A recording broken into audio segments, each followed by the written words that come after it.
Welcome everyone to the Consistent OK podcast. My name is Luke and I'm here as always with Nick. Aloha. And we're presenting you with a podcast centered on pop culture that we do our very best to make Consistent OK for you. This week's sponsor is Get Your Comic On. Here they are to tell you a little bit more about themselves. Hey super friends, my name is Neil. My name is Martin. And we are the hosts of the Get Your Comic On podcast. We are here fortnightly-ish to bring you a slice of film, TV, comic book and pop culture goodness from our studio to your speakers. You can pick up our podcast on all major platforms or head to our website www.getyourcomiccon.co.uk for more. So this episode is another one of our Batman in Depth episodes and we're focusing on the animated series and all things Batman animated. We're joined with Jeramy from the Canned Air podcast. Hello Jeramy.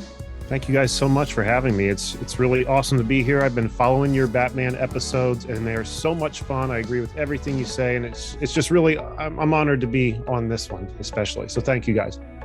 The honor's all ours, I think. You know? Yeah. What's that? Honor's all ours. It's always nice to just have other people talk Batman with us because we tend to ramble. It's always fun to talk Batman. You can't go wrong when you talk Batman, right? This is true. That's the thing. In the comic shop that I work on, Batman is just such a big deal, isn't he? And that's why I think this in-depth series is so good, even though it's not necessarily focusing as much on the comics, more obviously the films leading up to the Batman release next month. But I mean, everything to do with them is pretty awesome, even if it's pretty shit sometimes. Even that's worth talking about. That's true. So it's like pizza. Even bad pizza is still pizza. You know, you still eat. True. That's a good way of looking at it. Yeah.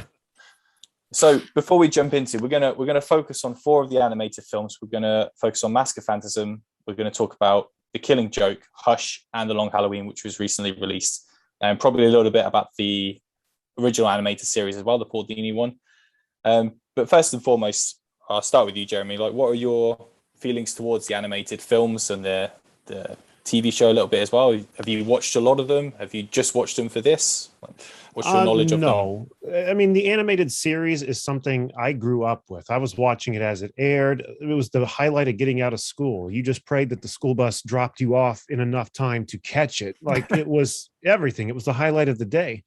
It's probably my favorite thing we're going to talk about here today is the animated series, because it's really what, Batman 89, the Keaton Batman is what I feel, everyone can agree is what changed Batman, brought this new look to Batman, but it's the animated series that really accentuated it, took it to that next level and has really built what everything else I believe stands on.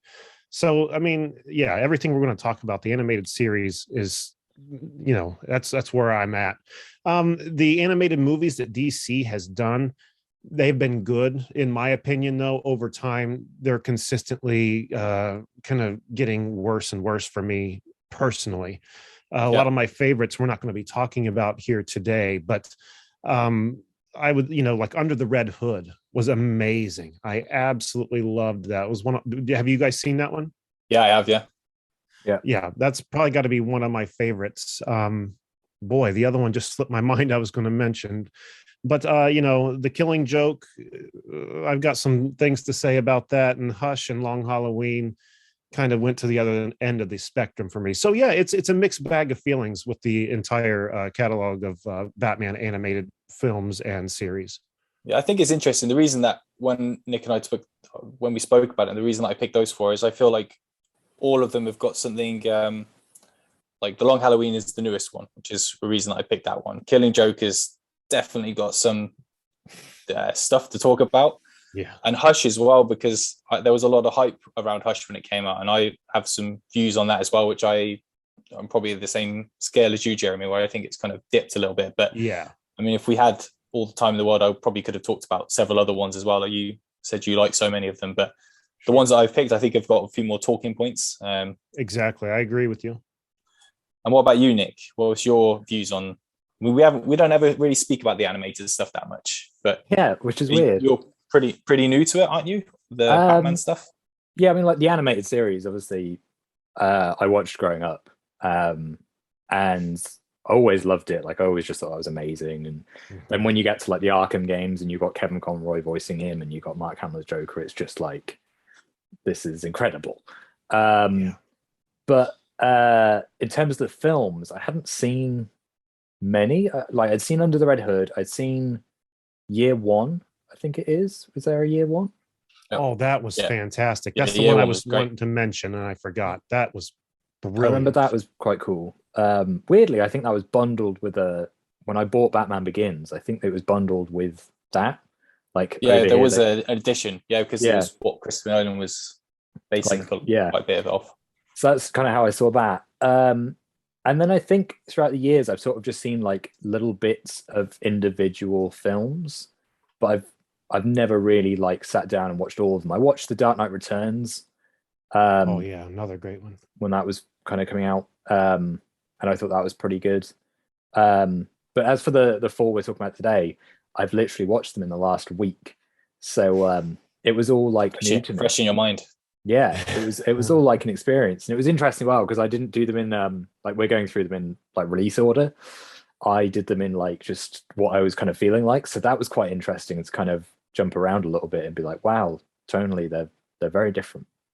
They are very different as well. They're really because I hadn't seen Long Halloween was the one that I hadn't seen before we decided on the ones we were going to do, and I was really excited about it. And anyway, we'll get to the Long Halloween. I can't do what I normally do and talk about the thing we're going to talk about last at the beginning, or we'll completely derail. But let's scale it back then. Let's start with the Batman animated series going into the Mask of Phantasm then, because that's a feature film that was actually released at the cinema, unlike any of the other ones we're going to talk about, because this one actually came out of cinema. But so the animated series, you grew up with it, Jeremy. You watched it as well, Nick. But obviously you were pretty young, obviously, when it started then, I guess.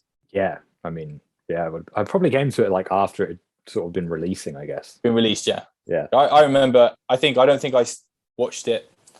I think I was old enough to appreciate it, but it was a long time before I watched it completely. I was a few years older than after it had come out. But it's a huge deal, the animated series, because like you said then, Nick, with the Arkham games as well, like these voices, like Mark Hamill's Joker, that is such a huge voice for that character, and it's carried on now obviously for so long, and everyone sort of recognizes Mark Hamill's Joker as one of the key voices to that. And I love the anime. I love, my love for Mr. Freeze. Like Mr. Freeze in the animated series, that is the Mr. Freeze. That is the best. Yeah. That is the coolest looking. No pun intended, honestly. I mean, the voice that he had was just, it put chills through you. Yeah, it was really good. And obviously, Kevin Conroy as well as Batman. I mean, the whole animated series, because the opening, the theme and everything, all of the package is great. And it's got it's so well recognized as well. Like everyone loves the animated series. It's on like everyone's top list of animated things. I think I read earlier today that it was like number 2 behind The Simpsons for a number of years. Wow, really? It's pretty good, yeah. So, but it wasn't as long as I remember. I felt like there was multiple seasons, but when I read about it a bit more today, there was only 2 seasons in total. Is that right? Or I thought I'd read this, that it's just 2 seasons, and that was like one of the things. Like I remember reading an article about this, that they were like in 2 seasons they crafted something that is like an instant classic and remembered, but everybody thinks it's longer than it is. It's weird because when they start putting them out on DVD, they put out 4 seasons. And, as I remember it, there were 3 seasons that kind of aired back to back, and then it went away for a while, and then it came back. And the animation style had changed slightly. Batman looked a little different. Penguin went from looking like Danny DeVito Penguin to looking like classic comic Penguin. And if you get on like HBO Max, for instance, it says there's 3 seasons, but it looks like that season 1 has like 50 to 60 episodes in it. So I think they may have just, I don't know. It's hard to say. It really is. I don't know. I was surprised when I read it. I was like, well, no way was it 2 seasons. Like it felt like a lot longer than that. But yeah, it was, how many episodes was it? I wrote it down here somewhere. No, maybe I didn't. Classic me. I wrote something down, but I have no idea where I've written it. So, but yeah, so it was from 1992. So that was when it was 92 to 95. And the film was wedged in between that as well. But did you go to see it at the cinema, Jeremy, the Mask of Phantasm? No, I didn't see it in the movie theater. I wish I had, but I don't know. It was weird. I was right at that age where I was obsessed with it, but I maybe felt personally I was a little too old to be like, "Hey, mom, dad, can you take me to the theater to see a Batman cartoon?" I don't know. Yeah, of course. So Yeah. no, I never saw it in the theater, and I now regret that I didn't ask them to take me, because it would have been cool to see it on the big screen for sure. Yeah, I didn't see it at the cinema either. I don't even remember it being released at the time, but I remember the first time I saw it. Obviously, I'm just going to jump a little bit. We'll go back and forth in between the animated series, but I remember the first time I saw the Mask of Phantasm, and I thought, this is really good. This is such a good. I got it on animated film. VHS and watched it. I rented it, and watched it that way. But one thing I do remember is seeing, the constant trailers and commercials for it during the commercials for the Batman the Animated Series, and how mind blowing it was that one of the after school cartoons has a feature length movie in the theater, and they did it very much like they kind of did like the Adam West Batman movie, where when you hear like a TV show is going to the theater, you expect the budget, the scale, and all this stuff to like jump, like characters to change, et cetera, and essentially you're watching exactly what you see on the television, just longer and a more in-depth story. It blew my mind, even though I didn't see it in the theater. Well, I read that when they were writing the film, they were going to do the feature-length film, that they wanted it to be a story about Batman and the inmates of Arkham escaping, or him being stuck in Arkham Asylum, one or the other. But they changed their minds last minute, and they actually used the Arkham storyline in the TV show. And that is what you're saying basically, is that this film looked just like the series. So it was no, they could have easily, you get some of those films and they break it down into 4 parts eventually when it's like streaming these days or something. So they could have done that with this essentially. But the fact that they literally took, like what you said, what people watched on TV and shoved it on a big screen is awesome. And the fact that there's just a lot going on. And they had a brand new villain in it as well, which I was reading about, that they wanted to have someone completely different from the Rogues Gallery that people were used to, which is pretty crazy, because the Rogues Gallery was extensive in the animated series, but it's not like everyone was like sick to death for them yet, because a lot of the animated series characters was sort of the first time people had seen a lot of them in any form. So those people who hadn't been reading the comics, this was an introduction, because I think before, like Keaton Batman in the animated series, unless you were following the comics, as far as film and TV goes, the only thing that's really you knew was Adam West Batman, that had been running in syndication for years. Unless I'm wrong, unless there's something. No, you are right. Yeah, I think you're right. So you'd only have those villains, and plus obviously you'd have the '89 Batman, which is Joker, and I guess Returns was out just before the animated series started. Yeah, somewhere. Yeah, right. Yeah, I think you're right. So like things like Mr. Freeze and obviously Harley Quinn, which was I'm right that the Paul Dini introduced Harley Quinn in the animated series, aren't I? That's our origin, isn't it? That's huge as well, isn't it? Like you think about the longevity of Harley Quinn now, the fact that she's got her own film, and she's played by Margot Robbie and everything and all that stuff. Like the fact that was made for a cartoon, and that character is just, she's huge now, Harley Quinn. She's in every Batman comic she's involved in, whether it's something new like the White Knight or a lot of these old bigger stories. It's crazy that was just made for that. I know it's easy to say because all these characters are made in comics, but the fact that an animated series, and she's such an odd character as well. She's essentially a jester, isn't she, for Joker? And then there's this whole backstory given to her, and everything, and it's crazy that it's come from that. So I love that Harley Quinn version as well. I think it's great. I think the voice is fantastic as well. Absolutely. Like the pudding and everything. It's awesome. So what do you think about? Well, let's talk about the Mask of Phantasm then. And what do you both think about that overall, that film? Thoughts? Anything you want to go over? Do you want to go first? Sure. I think between the two, animated series and Mask of the Phantasm, anything I say, I just take them hand in hand. It's hard to really separate them, other than the movie took it a step, maybe just a step farther than the animated series did. Both of them, what made them so great is they weren't patronizing children. They were still very dark. There were mentions of drugs in there. There were like scenes of graphic death. Okay, it might have been of a robot, for instance. There was an episode where there was this AI robot who was putting out these robotic copies of people in Gotham, very much like Terminator. But there was one of Harvey Bullock, and I remember this scene so vividly from when I was a kid, where Batman's fighting him, and he on top of the police headquarters, and he falls backwards into the bat signal, and there's this electrocution scene that just jarred my mind as a kid. Like, holy cow, just they were always doing things that I think if my mom had been walking through the room and seen, she'd have stopped him and like, what the hell are you watching? And I think that's what made it so great, that it didn't patronize children in the least. Yeah, Definitely. yeah. It's like, having never seen it, it was really interesting to kind of like view it with almost like modern eyes, like how knowing how far Batman's come now, like what we're at to now with like what's coming with the Batman and stuff. And there's still some really dark stuff in Phantasm, like in terms of the storyline and in terms of how they've like visually done it. And you can see those references throughout everything that we've kind of talked about in the Batman series. But yeah, it was a really good watch. And I thought it was really bold as well that they gave Bruce like a love story for it.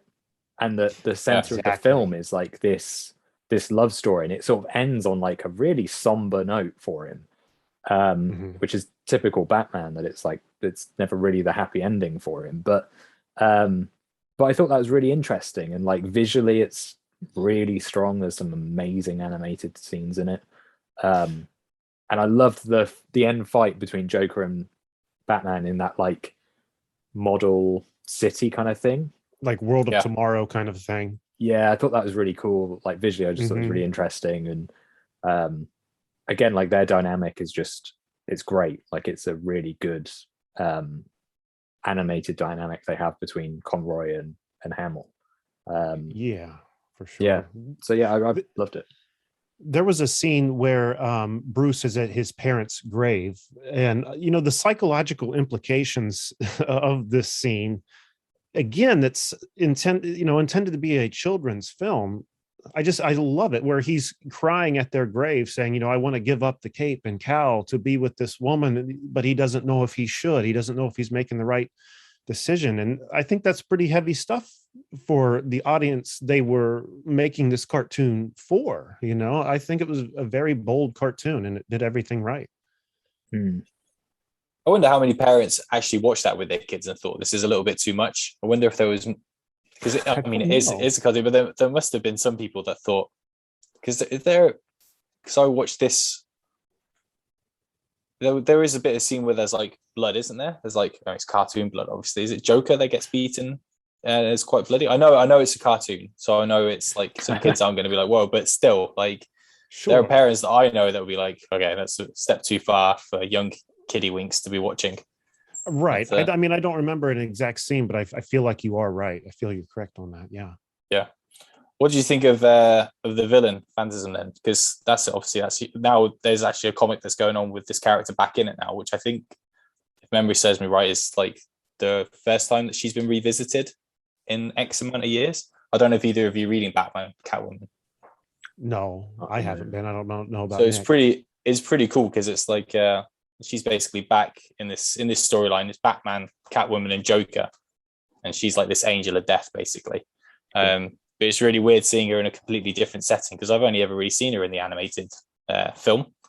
So they've brought her back now, and she's really dark in this comic. Like she's like wielding this axe weapon. This. Nice. Basically, chopping people up left, right, center. And it's like she's like in this sort of triangle. It's like Joker's at the center, and Batman, Catwoman, and Phantasm are all surrounding this scenario. It goes back and forth, past and future, and it's really, really cool to see this character back again. But it's a bit gutsy, isn't it? I think I've already said this, but to use a character that they haven't used previously, but it really paid off because everyone loved it. Everyone loved the story of this character. So she was a great character, and I think honestly at this point they've been just recycling and reusing all these same villains over and over and over, that it makes sense to pull this character everyone loved out of the ether that hasn't been touched in so long. I mean, I'm all just hearing you say this. This is the first I've heard of it, and I already want to go check it out. It's really good. It's by Tom King, the guy who did like Vision and Mr. Miracle and Rorschach recently and things. And it's really dark, and Joker is wearing some pinstripe suits, which are absolutely awesome. And he looks really cool. And it's like old man Joker as well, and old lady Catwoman. And it's really cool. It's a really good comic. So it's not done yet. I think it's the 9th issue. And actually they released a special comic, which I've got upstairs. And I've forgotten the artist's name now, John something. And he passed away while he was doing the artwork for it. No. So it's only, do you remember his name, Nick, the artist? It's John something. Anyway, it's irrelevant, but it's pretty cool that this comic's out there now. And he died. He did 13 pages of it, and then he passed away, sadly. So all these other artists have like clambered together to finish the book.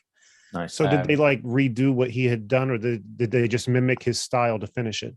They sort of mimicked it. They've also got their own spin on it, but it's literally it's like a Christmas special, and it got delayed a bit because he passed away. So he did his 13 pages, and the 14th page another artist picks up, and then a few other artists have stepped in to finish the whole comic. But it's just good because it's a really good comic series generally, and now it's got this extra like incentive for people to check it out as well, because it's the last bit of this guy's work, and the Phantasm's back in it, and Old Man Joker and all this shit. It's really good.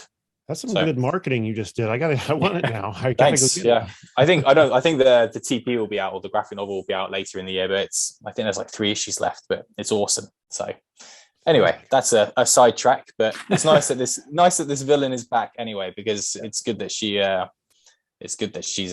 all the characters getting a bit more of a revisit. Yeah, she's really interesting as well. Like, because I don't think I'd ever heard of her. No. Like when you were like, we're going to watch Mask of Phantasm, I was like, cool. I literally don't know who Phantasm is, and I was like, I know a fair few of the rogues at this point, having read different versions of Batman. And so I was like really up for it, and she's just done really well. Like I really like the kind of menacing like angel of death rocking up just before somebody dies, and it's like, I'm here to kind of take you away kind of thing. I really like that. And again, like the end with her as well, where she's just like disappears with Joker, I thought was quite like interesting. Yeah, that's cool as well. Did you know who it was going to be at the end? Did you suspect like you didn't know anything about who the character was? So did you have an inkling who you thought it would be? No, I thought it was going to be her dad. Because once you see him die, I was like, oh, maybe there's like some supernatural thing, and like he's become that, and like he's going around hunting these people who have betrayed him or whatever. And so so when it was her, I was like, oh, it also makes sense, and it probably makes more sense than my kind of like it's supernatural. But yeah, I just thought it was really cool, and I'd actually really like to see more of her. So it's kind of cool that she's ended up in the comic, and I could totally see Tom King writing her. Like, once she said that, I was like, oh yeah, those two, that makes sense. My other favorite, I'm just going to say one more thing about the comic, is every comic is the start of a Christmas song.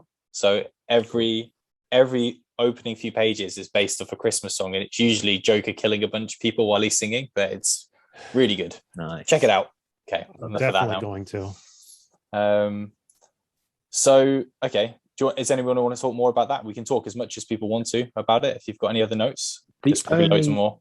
The only other thing that I'd like really picked up on, because I've mentioned pretty much everything, is the score. The score is awesome. The score is huge. Like just from the opening, I know like it's in line with the animated series, and the animated series score is incredible. But yeah, for this, there's like some really, really big moments in it where I was like, oh my God, this could just be like a live action film score. It was it was great. Absolutely. Nice. I was just reading then as well that I've said at the beginning that this was the only film that got a theatrical release, but apparently The Killing Joke got a theatrical release as well. I didn't even know that. I think it was very limited. I think it was in select theaters. I don't think it was in every theater like Mask of the Phantasm was, but yeah, I think it was in some theaters. Okay.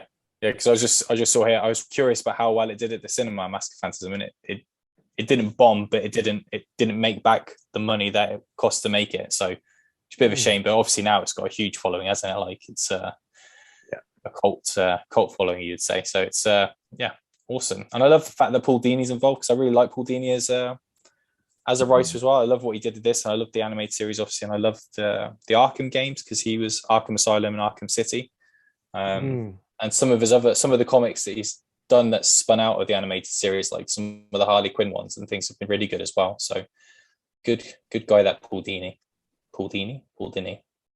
No, I'm not sure. I always tell you. I am shit with names, by the way, Jeremy. If you listen to them, I get them wrong all the time. So I am too. Don't worry about it, man. Don't worry. I just read them as I see them, and it 9 times out of 10 it's completely wrong. All right, so we can come back as well if we've got more things to talk about. But I think it'd be good to move on to the Killing Joke, because I think we'll all have a fair bit to say about the Killing Joke. Absolutely. So the Killing Joke, I'm hoping that I'm right here. It came out before Hush, because Killing Joke came out in 2016 and Hush came out in 2019. So I am right. So the Killing Joke, I'll just jump in. I love the Killing Joke comic. It is so good, and it is one of my favorite comics, and it is probably the easiest comic to recommend that I have to at the comic shop, because most people know about it. It's quite a short comic as well.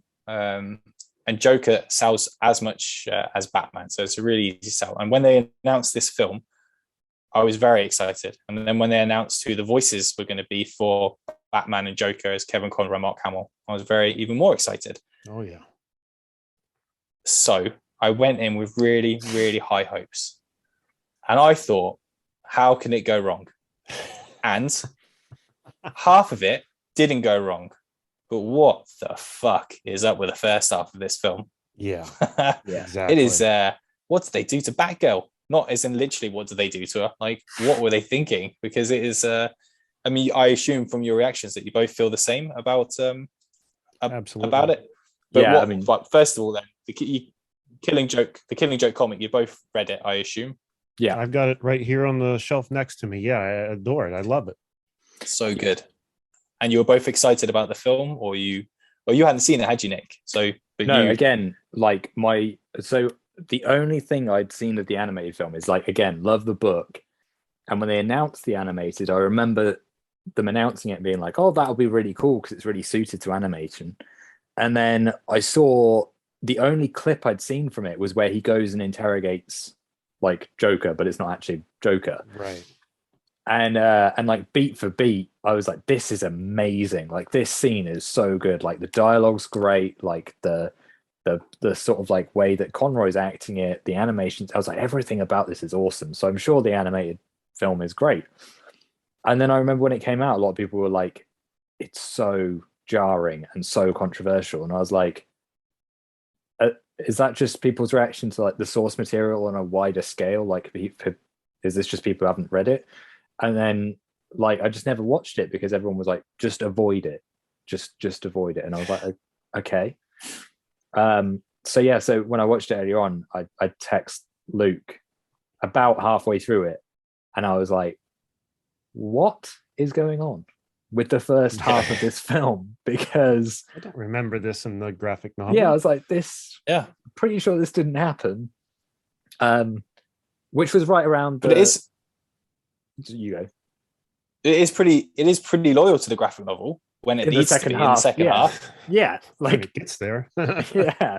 But they could have done anything in the first half of the film. Like, I don't know, they could have, I don't know what they could have done, but they could have done something like, where did Joker get that Hawaiian shirt from? Anything. But they just probably something better than that. But they just went for something really off topic. It just felt so weird. It just seemed like it was. I'm sorry, go ahead. No, you go. Well, it just seemed like it wasn't giving its audience enough credit. Like, it had to set up who Batgirl kind of was, give her some kind of a background, which just seemed silly. Like, we know who she is, you know. It seemed pandering. They were looking to, you know, make, what was it, an hour and a half long, I think, maybe. I don't remember the running time of it, because the graphic novel itself, hour and 10. Yeah. So yeah, the graphic novel itself, you can polish off. It can't even really be called a novel. Like, you can be read in like 20 minutes. It's a quick read. Sure. But I would have rather had a short, a half hour, 40 minutes film to bypass all this extra crap they squeezed into the beginning of it. And also what they did at the climax in the third act, when they gave Joker his own song and dance number. I thought, what is happening Yeah, here? it's weird as well. That was weird. Yeah, it was so just off kilter. Yeah. They definitely, obviously, they extended the time, but again, with the Batgirl stuff, they could have done anything. If they wanted to focus on Batgirl, they could have done anything, like shoved in a bit of her like early days, like before she became Batgirl, just something, I don't know, something else. It didn't have to be much either. Like the whole dynamic of Batman and Batgirl, that could have just been like, he could have been like, okay, so you can never go too far. You can never take it so far. You want to kill someone, but you could have written anything like to make that same impact. But why the sex scene just was there. It is. Just felt. I remember when I saw it, and I was just like, why? Just all of a sudden, she's like mounting him, and she's taking her top off. I'm like, what's going on? Yeah, this isn't what's going to happen. It shouldn't happen. And then I don't know what it was supposed to. I mean, I guess I know what we're supposed to do. It's like supposed to show you more of a connection between Batman and Batgirl, but it's just not necessary. Like the connection's already there. They're like family, aren't they? So right. They were just trying to make the ending like way more impactful by showing, well, look how close they are. And number one, Batman, it's how uncharacteristic of him to take his cowl off on a rooftop just for some quick action. And again, we don't need to be told this stuff. We know their relationship at this point. We already know what's going to happen in this film when we go see it. We're not going to this film for surprises. We know what's going to happen. We just see it. We want to see it animated. We want to see Kevin Conroy and Mark Hamill come out of retirement to do it, So it just seemed just so unnecessary. I can't imagine what somebody was thinking. People got paid to do that, guys. Wrap your head around it. Yeah, they did. I saw their explanation for it the other day after I rewatched it, and I don't know who was explaining it, someone who was producer on it or something, and their answer was really they didn't really have an answer. They were just like, oh, we were trying to do this and we're really proud of it, but also if you look at it from this point of view, and if you look at it like that, and we really thought it was good, it's like, no, you're not explaining anything. Like you've literally just thrown it in there without at no point when they were writing it did I think they thought this will be controversial or this will be this will get people talking. I think they're like, how can we fill this story? This is a good idea. And they're just gone with it. It's it's really unsettling. It's a shame because there's a lot of good stuff in the second half. Like it feels like two completely different films. That's why I found it. Really does. It really does. You're right. Yeah, the sex scene was like the first thing where I was like, what's going on?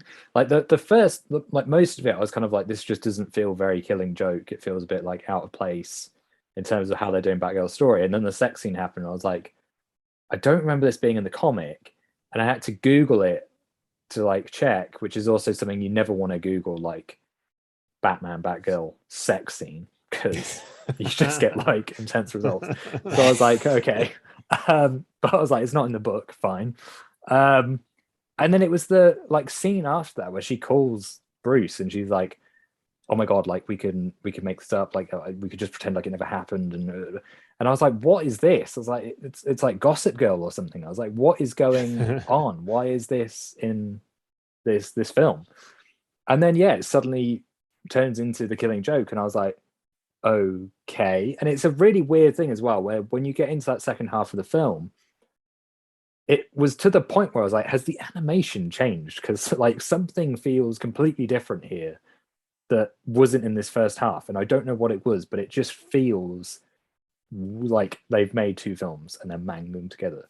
I was like, okay. Yeah, it does feel like two films. It does. I don't know. I don't know why they did it. I agree with Jeremy as well. I just think they could have just done a 40-minute film. But it's all about money, isn't it? That's the thing. They're trying to like get what they can for it. Mm-hmm. So one of the things I absolutely loved was the joke at the end of Killing Joke.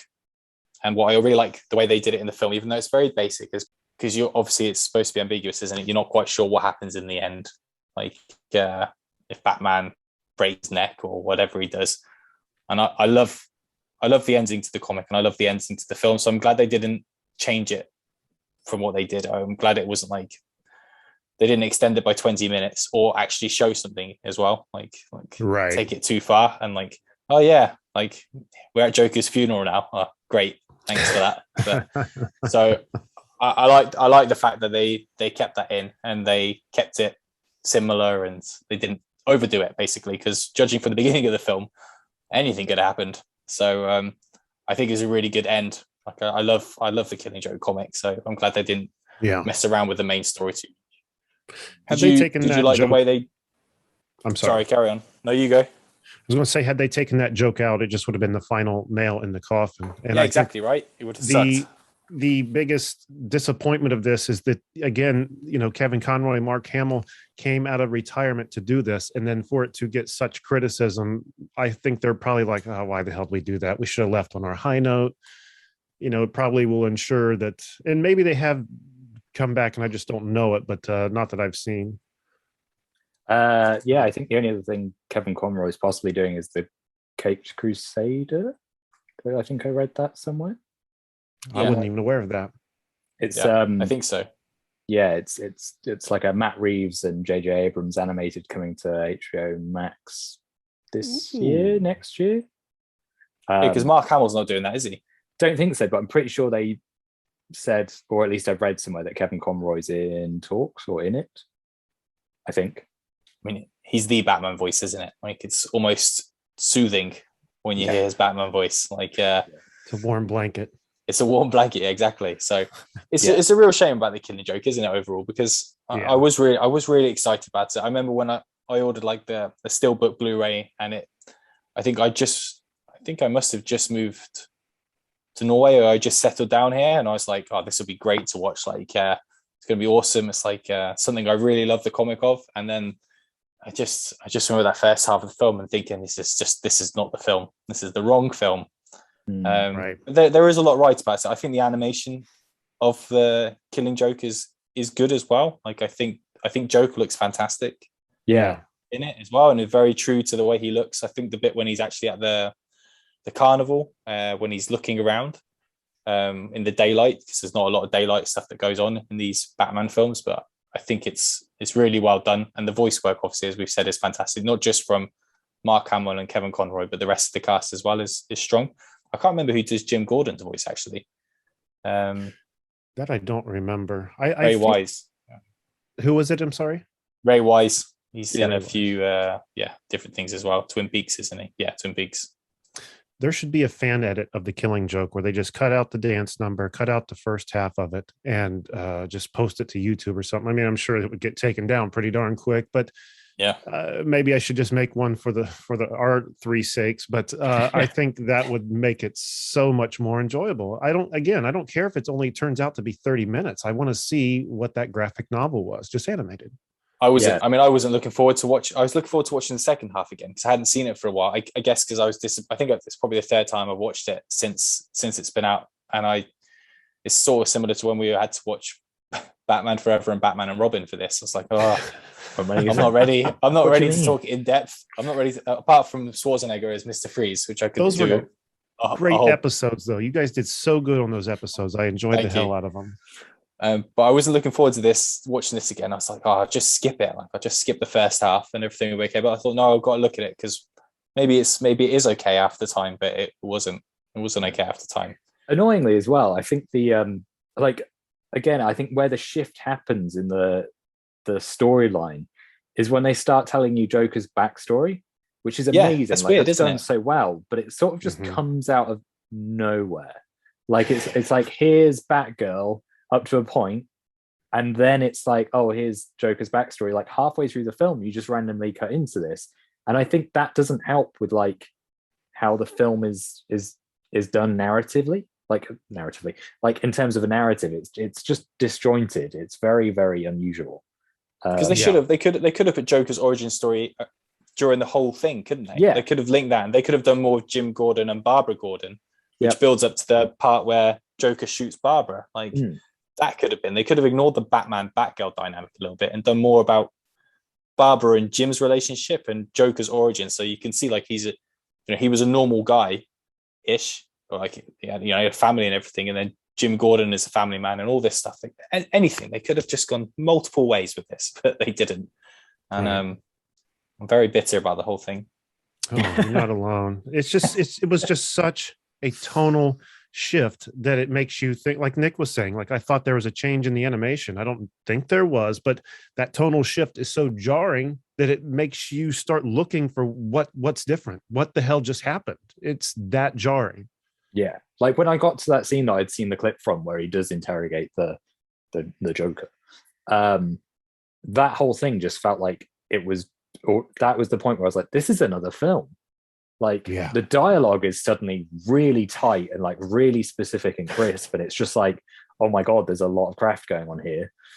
Compared to like 10 minutes ago when you've got her being like, oh my god, we can just forget about it. Can we just like leave it and we'll just be okay? And it was like, let's have sex on the roof. Yeah, it's like, what is take that cowl off?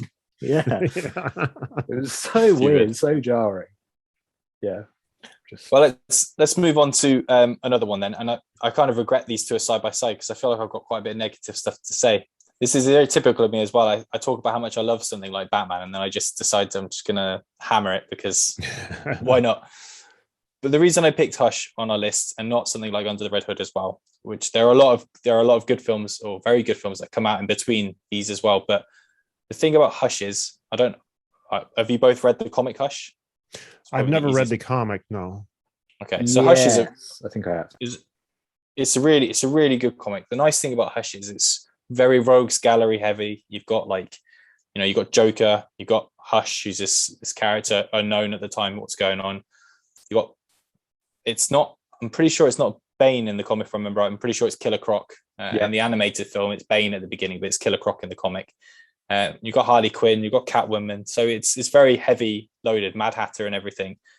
It's artwork by Jim Lee, who's a huge deal for DC, and it looks great, the comic, and it reads really well as well. It's the same person who wrote The Long Halloween, Jeff Loeb. And I was really excited about this animated film, probably more so than I was about Killing Joke, which is another comic, obviously, I've said that I love. But this animated film in particular, it really felt rushed. And it felt like I know none of them really went to the cinema, like we've said as well, but this just felt like it was like, right, we're going to do Hush. We're going to make money because people know the comic. And just going to get random people to do the voices, and it's going to be okay. But I think it's a bit of a mess, even though it's close to the comic, although they changed several things and they cut a lot of stuff and they extend a few things, which seems to be a typical trend with these DC films, extending stuff that isn't necessary. But it's a bit of a mess. So I was interested to see what you two both thought about it, especially if you've not read the comic, because you just will have a different opinion, and if you read the comic and you've seen it. So I don't know who wants to talk about it first, but tell me, please. Don't tell me you loved it. No, I did not love it. And I actually have a quick question. How accurate was the film to the comic? Was it like The Killing Joke, where they added a bunch of crap and then there were sections that were spot on, or like the ending, the reveal, was that all the same? No, the reveal is a bit different.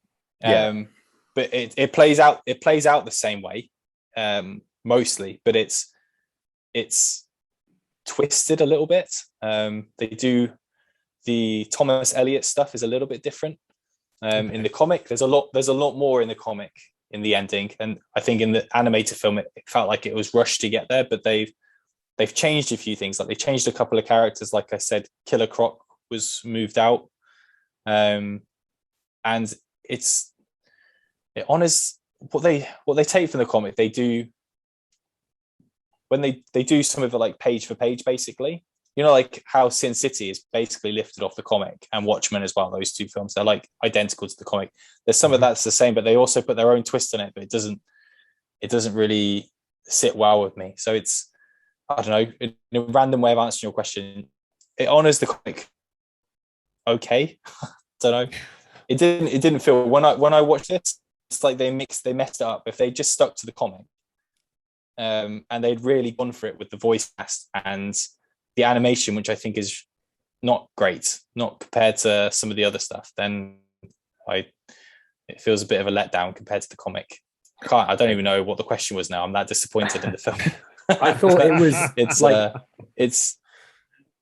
like watching it. I had a vague, because I think I did read Hush, in that I remember the reveal more than like the general book. Yeah. And from like memory of how the book plays out, I felt like it was about like 70% accurate. Yeah, that's probably about right. Yeah. In that they take certain things out, and like the end reveal being Riddler rather than what's his name? Thomas. In the film, I just didn't think worked. Like it felt very odd. And it was just kind of like, I don't know why you felt like you needed it to be Riddler rather than Thomas. Like, what's the, other than, to potentially surprise people who have read the book, as they did with The Killing Joke, where they're like, we're going to change something so people don't know what to expect. But it's not necessarily a change for the better. It's like a very unusual change. So let me ask a quick question. It was, in fact, in the book, it was Thomas the reveal at the end. It was not Riddler. Yeah. Yeah. God, are you? Oh my! Wow. Okay. Yeah, it's really odd. It's a really, really odd spin, and I wondered whether part of that was because of the way that they've, like, Hush feels like it's very much part of like an animated universe. Like I read about this afterwards. There's a scene with Damien in the car, which isn't in the book, and the reason that's there is because the film before it or after it or something was the one about Damien. Yeah, they did. Yeah, because they wanted to put him there, so it was like people knew a bit about him before they watched the next one. Yeah, and I thought that was very, like, Hush kind of feels almost like this. We want to adapt Hush, however, then somebody's gone, well, you've got to adapt it within the confines of like what we've been building for this universe. Because I wondered that about Bane and Killer Croc. I wonder what the switch was there, because there's no logical reason to do the switch. Because again, I wondered whether that was just down to characters in the universe, like whether Croc had popped up in something beforehand, and that's where then they've been like, well, we can't use Croc, we've got to use him. And it's really weird. Bane was downright silly, I thought, in that film too. He sounded horrible. He was much closer to the Batman and Robin Bane than he had ever been in any other iteration of Bane, because in the comic, Killer Croc is pretty violent. It's quite like it's a pretty bloody fight between him and Batman, and a lot of that. I've lied a little bit here, because it is a bit different. The comic is a lot more violent.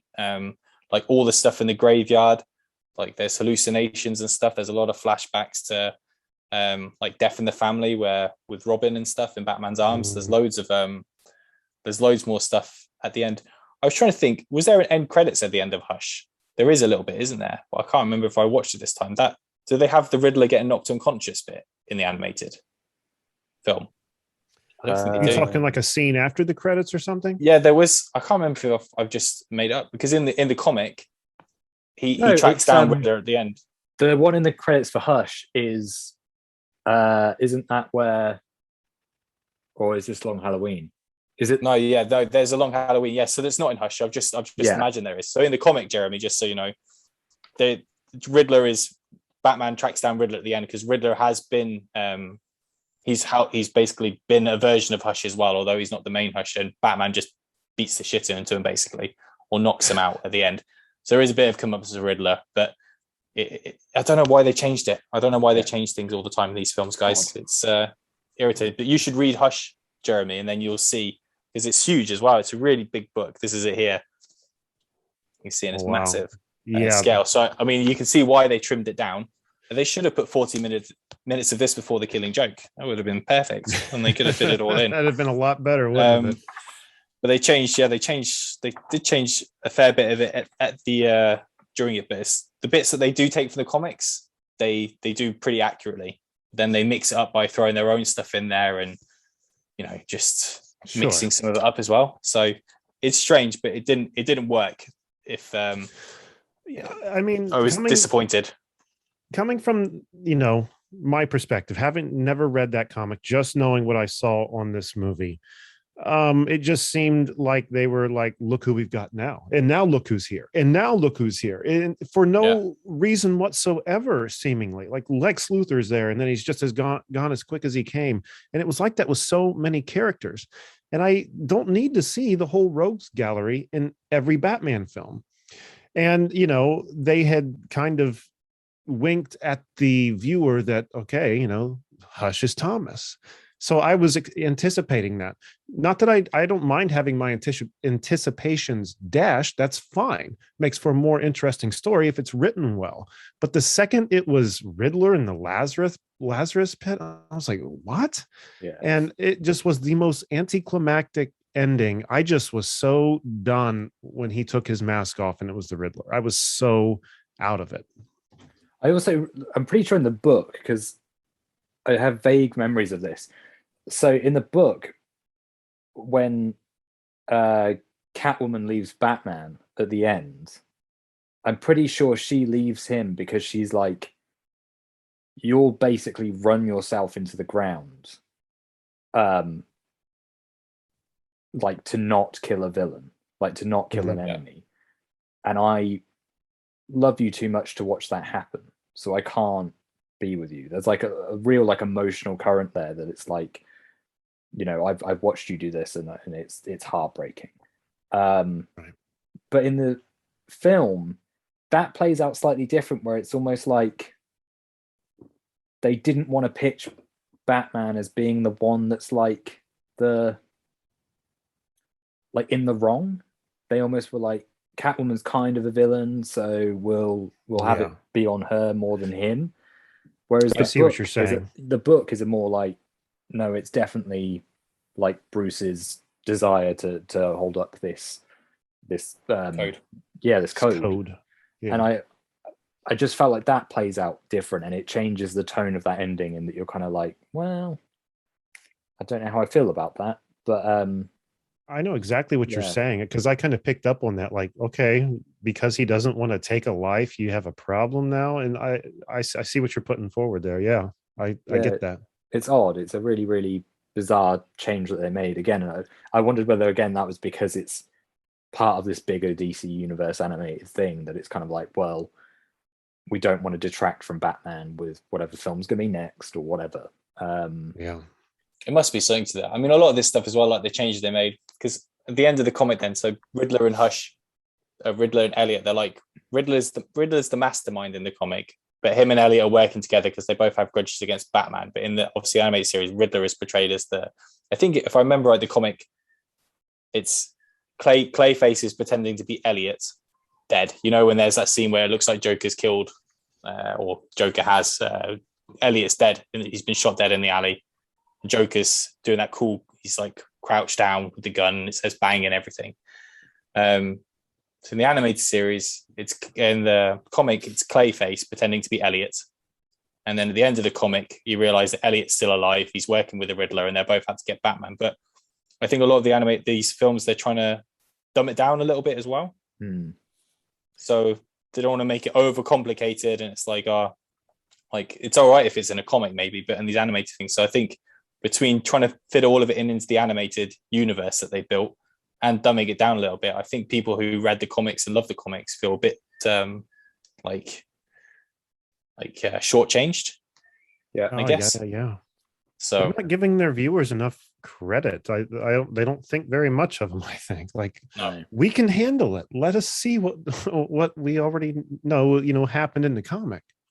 I also just, again, because I think I watched Hush after I'd watched Long Halloween, which we'll talk about more in depth next. But Hush, following on from Long Halloween, just seemed to not have any real style to it, or there wasn't really a particularly great score. Nothing kind of stood out in terms of it being a stamp as this is a really unique take. And I think that's a shame, adapting something of Jim Lee's to then not give it a visual style like somebody else's visual tone just felt a bit wasted.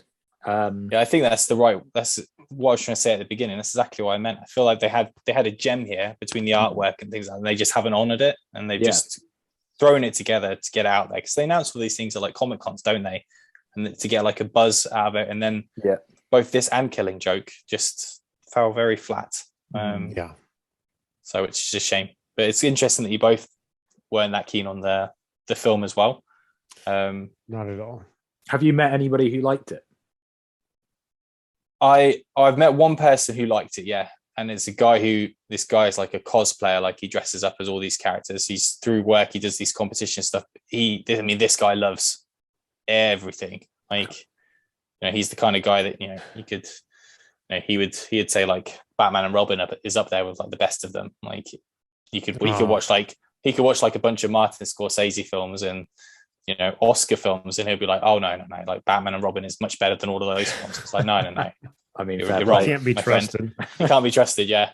So he loves all of it, but he loved it when it came out. I remember him telling me like how good it was, and I thought, oh man, this is going to be really good. And again, it didn't live up to the hype. Oh dear. So I know people like that, and I've made mental notes to like when they say something's good, it's probably just not ignore good. them, yeah. Definitely, just drop them. Make a mental note, Luke. Yeah. So moving on to the last one then that we're going to talk about, which is an interesting one as well, because again, as I say, with all of them, I love the comic, but The Long Halloween, which is the latest one that's come out, was split into two parts. It was written by Tim Sheridan, who's recently been writing Masters of the Universe comic linked with the Netflix series and everything. So he's written a lot of DC comics as well. So it's interesting that someone that hasn't done one of these big Batman films, and this is a big deal as well because it's a very, very good comic. It's critically acclaimed, The Long Halloween, and it's used pretty much whenever you hear about a Batman film, whether it's Tim Burton or Christopher Nolan, or as recent as Matt Reeves, are like Long Halloween. That was the inspiration, along with typically year one. And again, the good thing in a way about Long Halloween, although it's probably overdone a little bit in the Hush animated film, is it's got a pretty good rogues gallery as well. They do cram an awful lot into it. Yes. But yeah. And for two movies long, that's saying a lot. Yeah, it is. But I actually liked this animated film. I didn't have. There was some negatives, but it's not like the previous two that we just spoke about. Killing Joke, for obvious reasons, was a negative. Hush was hit the spot completely. But this actually, I actually found myself enjoying it. I don't know if it's because it was a good voice cast as well, which helped it, because it's Jason Ackles, isn't it? The guy from Supernatural who's Batman. And it's Troy Baker as Joker, and he was the one who did the Joker voice in Arkham. The other one of the Arkham something. Not City. Arkham something. Arkham Christmas. That was my favorite one. Oh my god. Origins. Origins. Yes. Yeah, Arkham Origins. Yeah. And he's an awesome voice actor, but I actually quite like this, and it's pretty true to the comic as well. It shifts a few things around, but not in a negative way, not in the way they shift things around, how it progressed the story in the right way, I think. So they change a little bit, and they change a little bit of the order. But I'll start where I always start. Have you both read the comic? Yes. I haven't. No. So The Long Halloween it's up there. It's by the same person who wrote Hush. And it's a huge, again, it's another big comic, and it's like yay big. Oh yeah. And the thing I love about Long Halloween is I love the fact that it's like the killer strikes on holidays. Yeah. Without actually being the Calendar Man villain.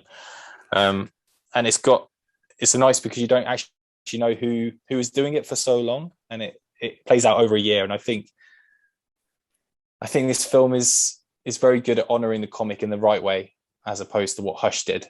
What did you both think about the film? And then I can talk a bit more about the how they go together, the comic and the film. So having read the comic last year, I think it was, or maybe it was the year before, I read it during the pandemic, and it was something that like everybody just kept telling me to read it, and I just hadn't got around to it. And then I thought, right, I'm stuck at home, so I'm going to start ticking off these books that I need to like read that everybody tells me to. And Long Halloween was one of the first ones, and I just fell in love with that. I think I remember saying to you, Luke, that as I got through the book, I started getting really annoyed at The Dark Knight, because I was like, you were so close to getting this, but you shied away a little bit. And it just made me like really appreciate all of the rogues gallery in a different way. And I think it's a great detective story as well, again, because everything's set on a holiday, and it was just really original, I thought. But the animation, I completely agree with you. Cast is great. Like everybody really stands out. What's his face as Harvey Dent? Josh Duhamel. Yeah, good casting. I was like, yeah, I could buy that. I thought the score was really good. I thought the first part was better than the second. I really like the visual style of it. That feels very true to the comic as well, like in the way that Hush should have taken influence from Jim Lee. I felt like this took influence from the comic. Like there's a certain filter to it, like a little like kind of it's really grainy. And when I read the book, yeah, and you sort of get that sense from the book as well. I really like some of the framing of the like animated shots as well, like when they do the killer shots where it's like the glass of champagne with then like the gun or something like that. It's like a little snapshot.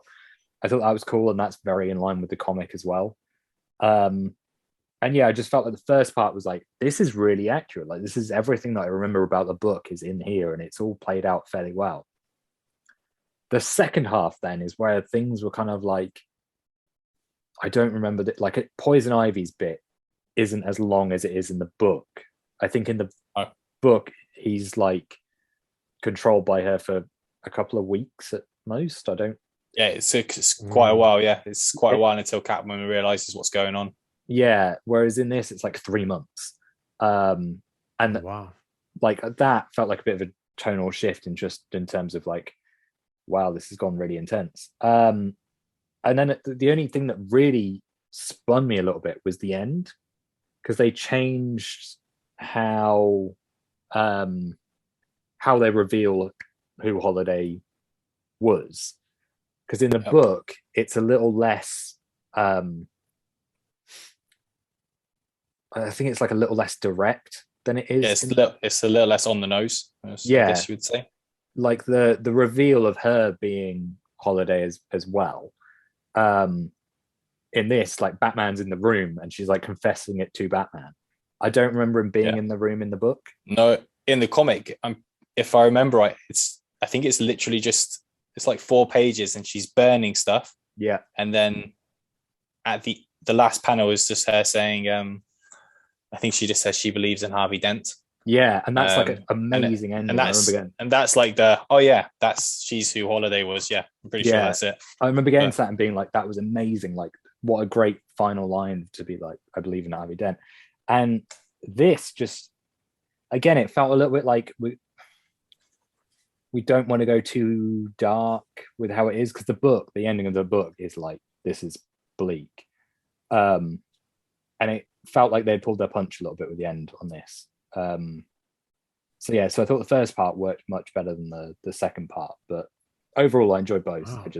I thought this was a better first half.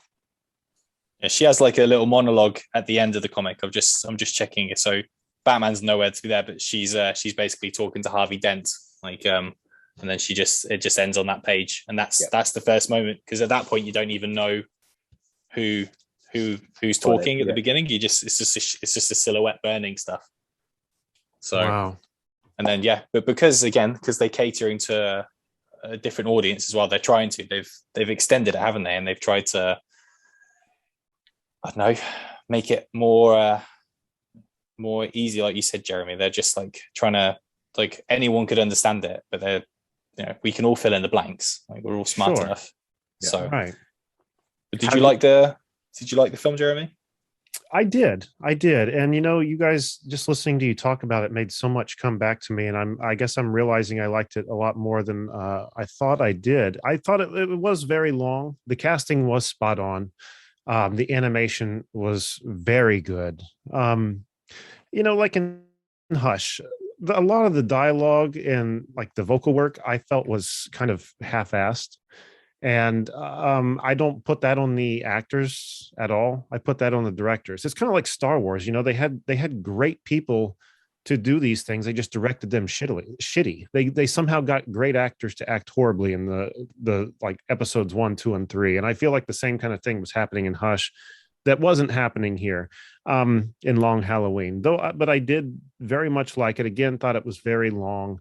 And just hearing you guys say that Batman at the very end wasn't in the room during that burning scene, just makes me kind of scratch my head and wonder, like it just changes everything, really. I mean, if I had read the comic and then saw that on the movie, because why, if I remember correctly, he was just kind of like, well, you're done though, right? I don't have to worry about you anymore, which seemed kind of, am I wrong in remembering that? No, you're not. You're right. Yeah, it feels a bit weird in the animated film. It doesn't feel like something Batman would. It feels like Gilda gets away with it in a way. Yeah, like the Batman, especially from the animated series and everything else I've seen, would be like, I get what you did, but and then pull out the bat cuffs. I've got to take you in. Yeah. You've still done this. You still murdered all these people. Justice has to be served.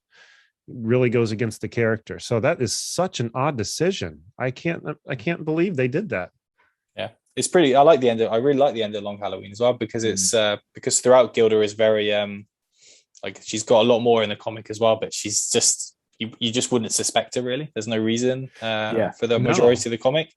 Because obviously, and even during the animated, they're pointing the finger at everyone, aren't they? They're basically like, oh, it's Harvey, could be Falcone, could be this guy, could be that guy. But at no point do you suspect the one who's very, very quiet throughout it. And then that's why that last panel that I showed you is so sort of jarring, because she's just this, I don't know, she's just this normal, she's obviously insane, but she's just this normal person. And then she's the one who was the mastermind behind it. It's crazy the whole time. I also don't remember in the comic that like in the animated, they set it up that she was in love with the other guy, and that she'd sort of got with Harvey Dent to try and just get into the Gotham circles, and like she wasn't necessarily in it for Harvey Dent, she was in it for the other guy. And she was in the comic, she is originally in love with Alberto, who is Falcone's son, son. And he gets her pregnant. She loses the baby. This is from memory, I'm pretty sure. And then she wants to take down the Falcone family, but through the process with Harvey Dent, she falls in love with Harvey Dent as well. She wasn't intending on doing so, but she does. And he falls in love with her, basically. So it's a revenge story, because everything that happens with the baby and everything is she just wants to take down the mob. And Harvey Dent gets involved, and obviously he goes insane as well, and it all goes tits up. But it's she has a big story, a big arc in the comic as well, even though she's very calm throughout it. But it's just great with all this huge rogues gallery. That's what's unique about this ending as well, is that with this huge rogues gallery of super villains and heroes and stuff, and then it's just her. I can see why it was necessary here. Again, like I said before, I typically don't like the entire rogues gallery like popping up in the same movie, and especially like at the end of this one, all even in the same room. But I guess it was kind of necessary for this film. It's because this one's, like you said at the beginning, Nick, it's like a detective. It's like a whodunit type of thing, isn't it? Because most of the time, everyone would, as soon as Joker's out of prison, you think, okay, Joker's pulling the strings here and everything. So, and I love in the animated thing, I love his when he's in Harvey's like front room with the Christmas tree. I like that scene. I thought that was really good. I think Troy Baker does a very good job with the voice. He's very similar to Mark Hamill, isn't he? He nails, like, he's a good replacement, I think. Yeah.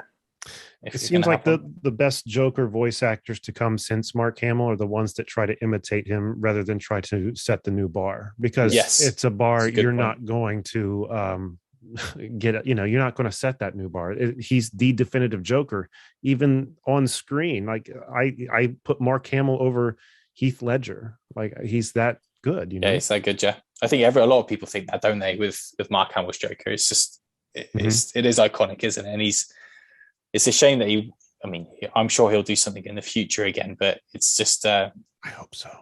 It's just a shame we never got to see him like as a proper Joker, like on screen. Oh, that would have been cool. Because he was a villain in the Flash, wasn't he? On TV, he was the trickster, wasn't he? He was, yes. Yeah, and he looked ridiculous with that hair. And absolutely mental. Yeah, the red hair.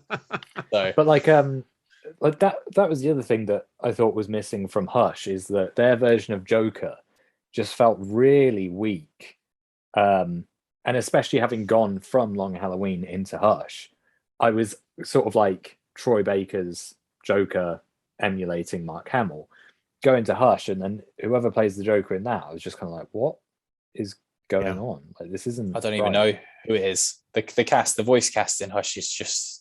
It's just no disrespect to anyone. Not that they're going to be listening, but it's just not very good compared to some of these other films. And that's the thing. If you're going to do a big comic, this will be like, for me now, I'm a huge fan of the White Knight comic that's been out the last 3 or 4 years by Sean Gordon Murphy, with where Joker is like the hero and Batman is the villain for the first one.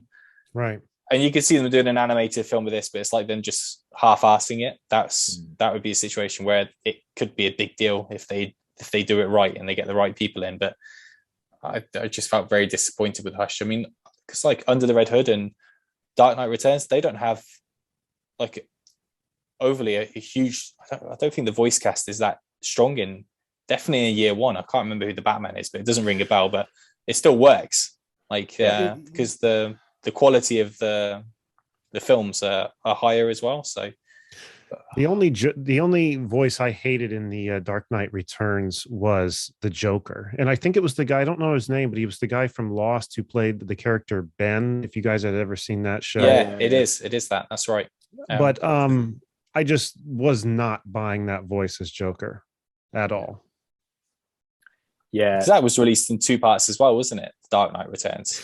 Yeah, right. And like, not to jump away from Long Halloween, but just to say really quick, Frank Miller's Dark Knight Returns is fantastic, but Frank Miller's art style is not something I really like to look at. So seeing it in this animated form, much more pleasing to the eye with a great story that was already, it was just the best way to, I liked it better than I think I would ever enjoy the comic version. Yeah, I think it's a lot of his, Frank Miller's artwork is, leaves a lot to be desired. I think Sin City is probably the only unique one, because it's like characters he's built, and they, like Marv is allowed to be this big bulky silhouette, but the Dark Knight Returns artwork doesn't spark a lot of joy. It's just a very good comic that pulls that through. So, but you're right, it's great to see it on screen. It seems to work a lot better. Yeah, exactly. Okay, so before we wrap up then, is there anything you guys want to go over? Animated films, doesn't have to be anything we talked about, could be something completely different, one of the other films. Anything you want to get off your chest while we're all mainly being very negative, but also with a little bit of positivity?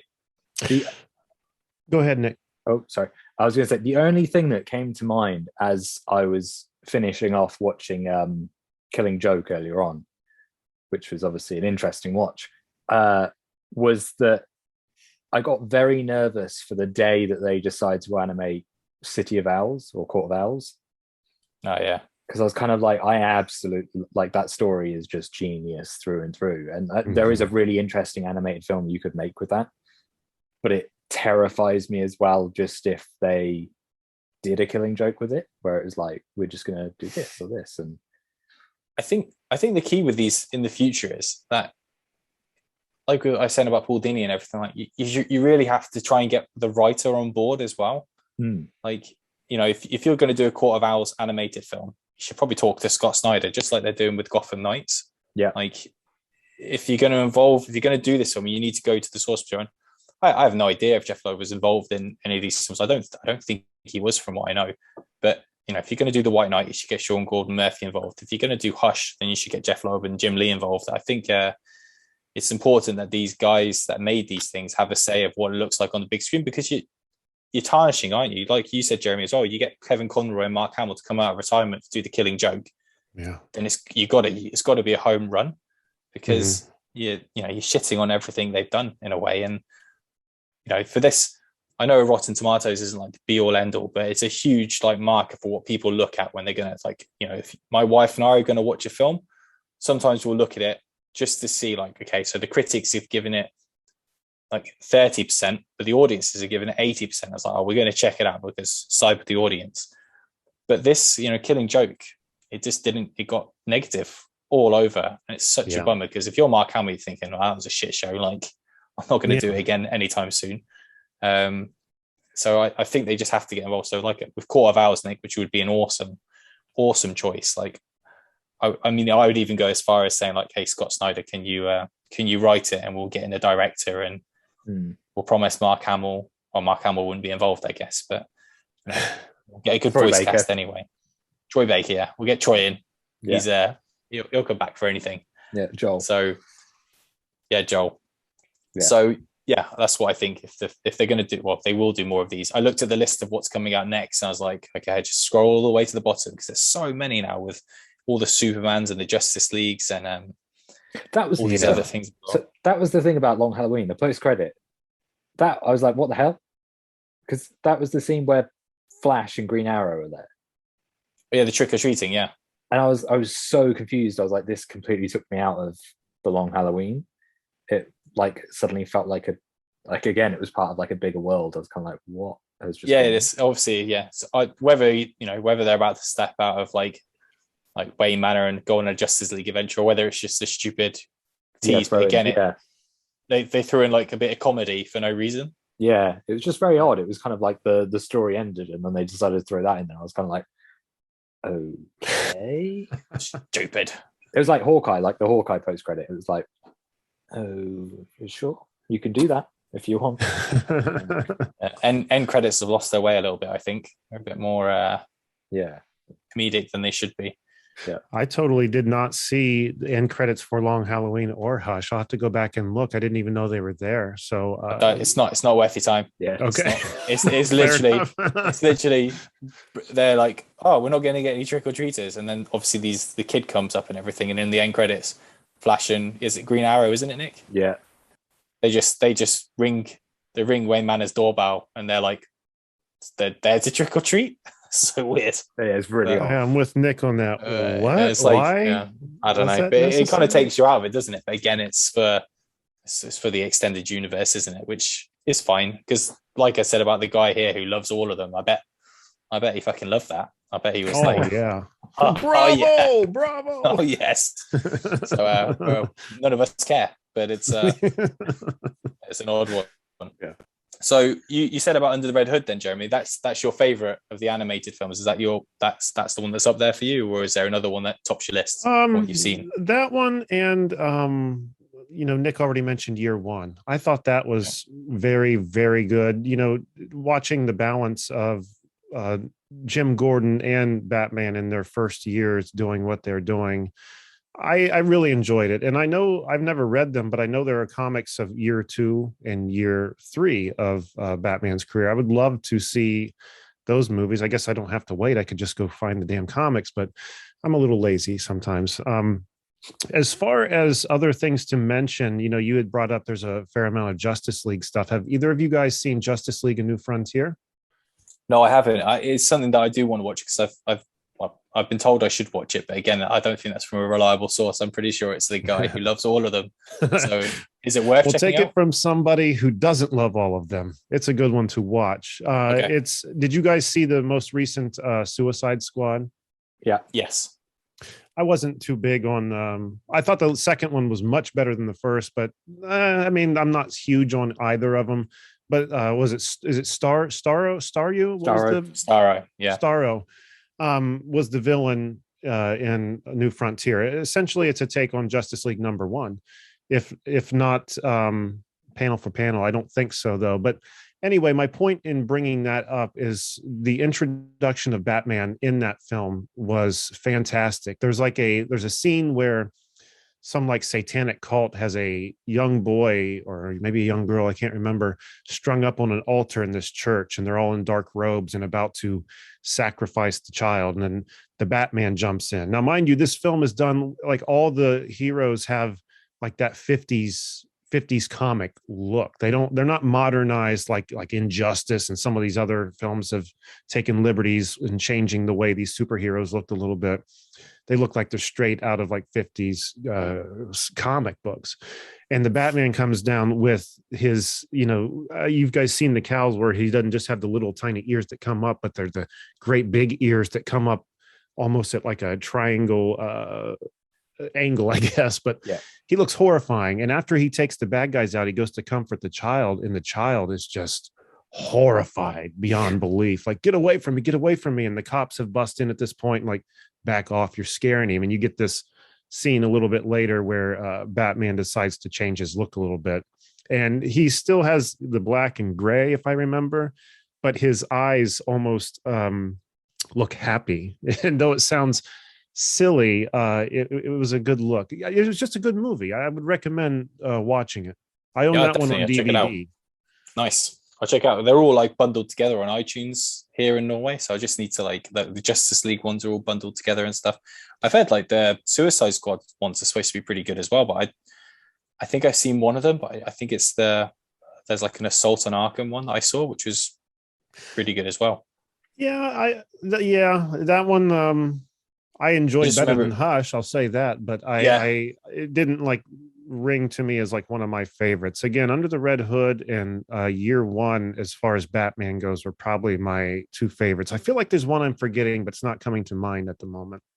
There's a lot, isn't there? There's, like I said, that list is massive. So not just a lot of Batman. So, and that's the crazy thing. There's a lot. Like I just look across my comic shelf now of all the Batman comics, and they've not even scratched the surface really of all the stuff they could do. So, did you guys see the one where they introduced Damian Wayne?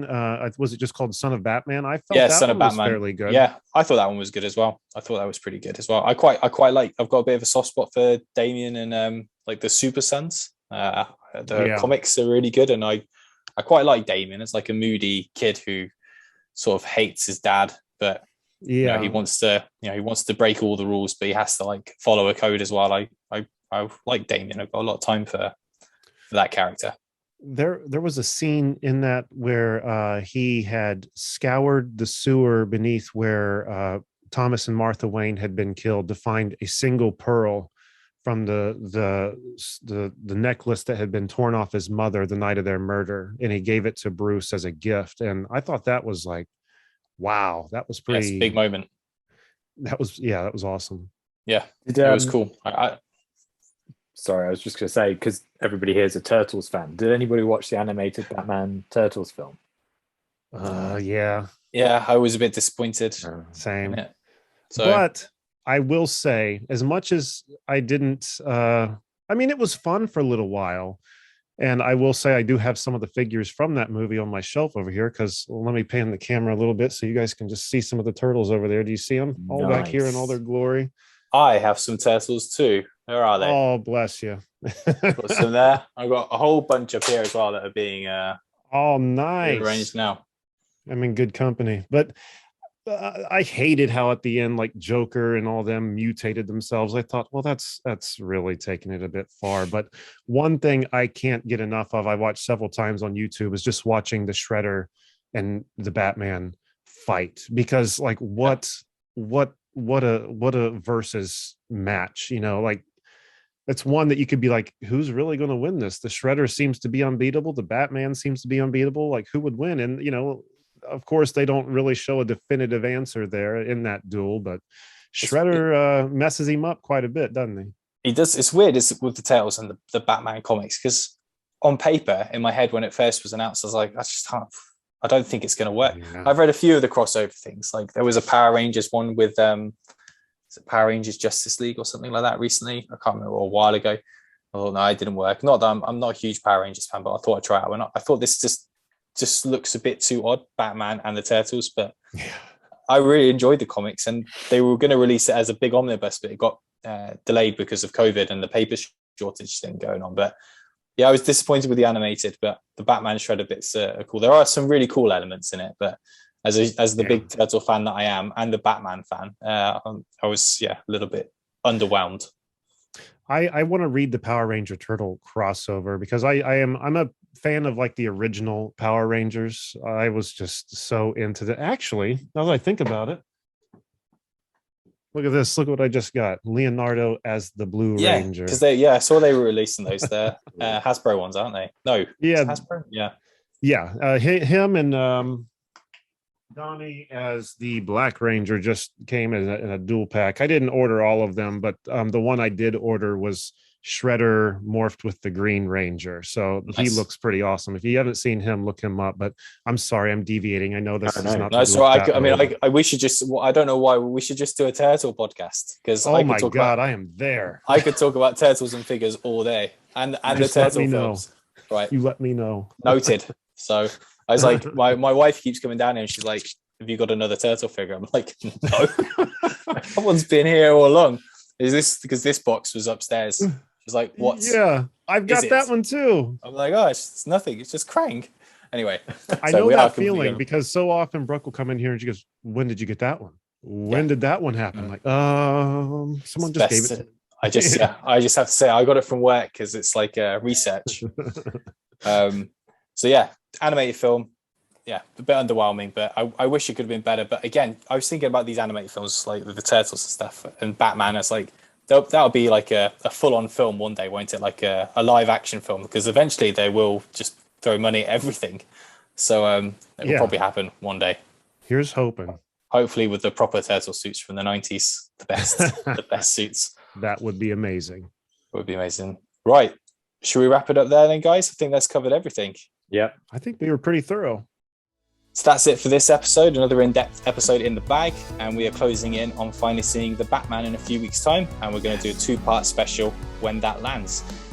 You can find us on social media if you're a fan of Consistently OK Podcasts. You can find us on Twitter and Instagram at Consistently Pod, and on YouTube by simply searching for Consistently OK Podcasts. We stream on all podcast services with 2 episodes coming out each month. All right. Well, Jeramy, thank you very, very much for joining us for the Batman animated episode. Thank you for letting me be here because, again, you know, I truly do enjoy your guys' show, and I binged all your guys' Batman episodes. So it really is an honor to be in for the animated series because that's probably my, all the animated stuff. That's probably my favorite stuff. So, yeah, I'm excited to see your guys' take on the new film. I'm very anxious to watch it. Thanks. We love your podcast as well. I mean, do you want to tell people a bit about your podcast, the Canned Air podcast, while you're here? Yeah, sure. The Canned Air podcast, a tribute to pop culture. We've been doing for going on 9 years now. We just talk just that, pop culture, comics, television, movies. And we have people like Luke and Nick on the show, comic creators, as well as movie, TV producers, voice actors, screen actors, all kinds of different people. And have a hell of a lot of fun while we're doing it. And you can check us out at cannedairpodcast.com, on Twitter at cannedairpod, and on Instagram at canned_air. Check us out. Brilliant. Thanks a lot. No, thank you. All right then, guys. Well, everyone take care, and we'll catch up soon for our Teenage Mutant Ninja Turtle / action figure podcast in the near future. I'm counting the minutes, truly.